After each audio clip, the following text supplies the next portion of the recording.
ஏன் நம்ம கல்யாணம் பண்ணோம், ஏன் நம்ம குழந்தை குட்டியெல்லாம் பெற்றெடுத்தோம் அப்படின்னு நிறைய பேருக்கு தங்களுடைய வாழ்க்கையை குறித்து ரொம்ப கஷ்டமா இருக்குது. இதுக்கு இப்படி பண்ணாம இருந்திருக்கலாமே. அப்ப நான் என்ன நம்புறேன் அப்படின்னா, அவர்கள் தங்களுடைய வழியை இன்னும் அவங்க என்ன பண்ணல அப்படின்னா பாதையை கண்டுபிடிக்கல.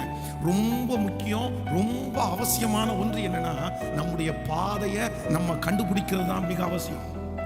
நம்முடைய பாதையில மட்டும் நம்ம தவறிட்டோம் அப்படின்னா, நான் சொல்றேன், நமக்கு எவ்வளவு தாளந்துகள் இருந்தாலும், எத்தனை ஞானம் இருந்தாலும் ஒரு பெரிய வெற்றியை நம்மளால பார்க்கவே முடியாது.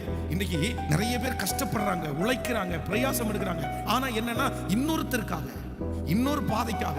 அது அவர்களுடைய வழி அல்ல. நீங்க அவ்வளவு உழைச்சு, அவ்வளவு கஷ்டப்பட்டு உங்க பாதையில நீங்க செலவு பண்ணாம உங்க பாதைக்காக நீங்க பயன்படுத்தாம இருந்தா அதனால என்ன பிரயோஜனம் இருக்குது?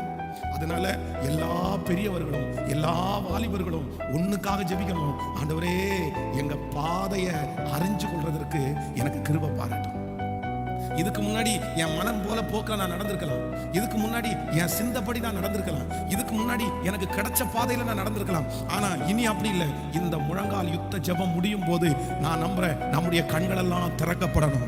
எல்லாருடைய கண்ணும் திறக்கப்படணும். நமக்காக வைக்கப்பட்டிருக்கிற வாசலை, நமக்காக வைக்கப்பட்டிருக்கிற பாதையை நம்ம அனைவரும் கண்டுபிடிக்கிறதற்கு கர்த்தர் உதவி செய்வார்.